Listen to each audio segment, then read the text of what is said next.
This message is inspired by the life of actor and speaker Denzel Washington, a man who has learned that nothing truly meaningful in life comes without risk.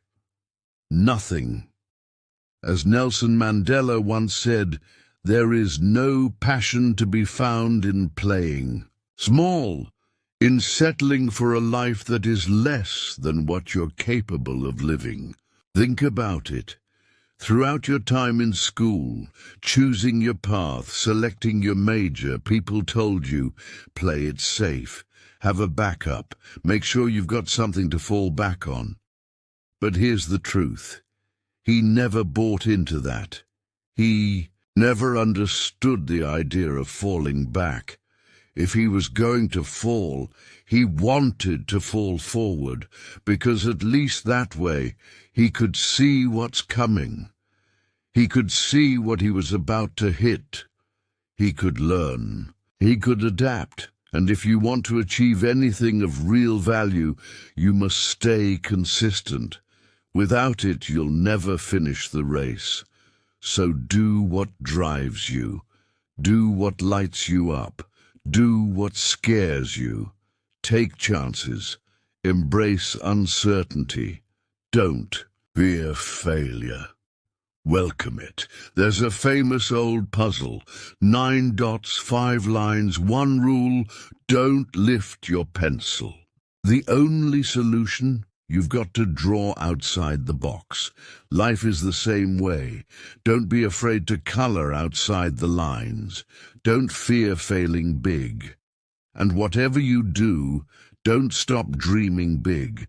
But remember this, dreams without goals, they're just wishes.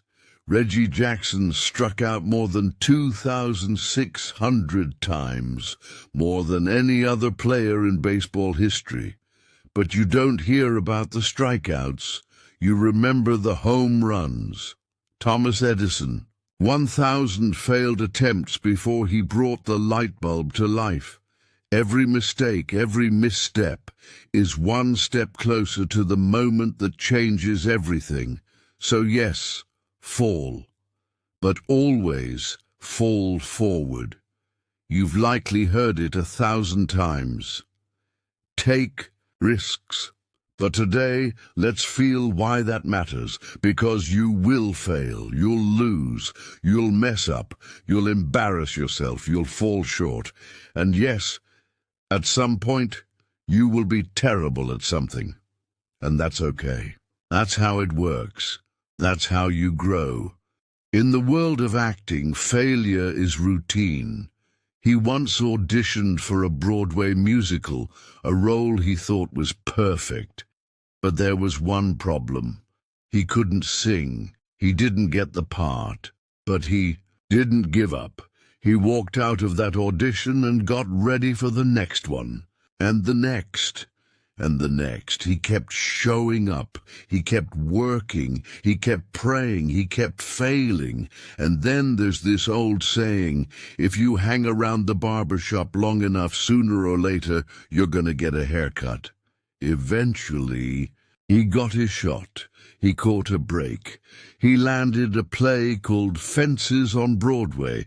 But here's the twist. It was at the very same theater where he had failed that first audition. 30 years before that moment. That's called falling forward. Everyone graduating today has the tools to succeed, the knowledge, the talent, the drive. But here's the real question. Do you have the guts to fail? Because if you don't fail, you're not even trying. Let me say that again. If you're not failing, you're not trying. To gain something you've never had, you'll have to do something you've never done. Now picture this. You're on your deathbed. Standing all around you are the ghosts of unfulfilled ideas, the talents you didn't use, the gifts you never unwrapped, and they stare at you, disappointed, heartbroken. They say, "We came to you because you could have brought us to life, But now we must go to the grave with you, so I ask you, how many ghosts will be standing around your bed? He recently came back from South Africa, an incredible country filled with beauty and struggle.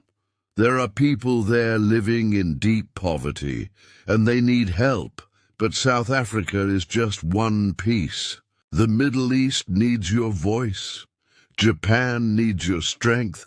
Alabama needs your kindness. Tennessee, Louisiana, Philadelphia, they all need something only you can give. And the world needs you. We need your boldness. We need your fire. We need your prayers, your purpose, your presence. This isn't just about what you have, it's about what you're willing to give. You might be a business mind, or a healer, a thinker, a teacher. Maybe your gift is money. Maybe it's time. Maybe it's patience, empathy, faith, or love. Whatever it is, what will you do with what you've been given? And here's one final thought. Sometimes failure is the map that guides you to your destination. Denzel Washington started out pre-med, took a class on cardiac morphogenesis, couldn't pronounce it, couldn't pass it, switched to law, then journalism. His GPA fell apart. He had a 1.8. Fordham kindly suggested he take a break. He was 20. He was lost. Then came March 27th, 1975. He was helping his mum in her salon in Mount Vernon. There was this older woman, an elder in the neighborhood. He'd never spoken to her, but he could feel her eyes in the mirror, just staring at him. Finally, she removed the dryer from her head and said something he'll never forget. "Young man, I have a prophecy, a spiritual prophecy. One day you will travel the world and speak to millions." And just like that, he has spent his life doing exactly that. Through films, stages, and screens, he has spoken to millions. They couldn't see him. He couldn't see them, but the message still reached them, and now he looks at you, the youth of today, and he is filled with hope. You inspire him, because taking risks isn't just about chasing success. It's about knowing your limits, then defying them. It's about opening your heart and your mind. It's about the people you choose, the chances you take, and the courage you keep. So here's the final ask. Don't hold back. Don't play small. Don't wait to be chosen. Choose yourself. Give everything you've got. And when you fall, and you will, fall forward.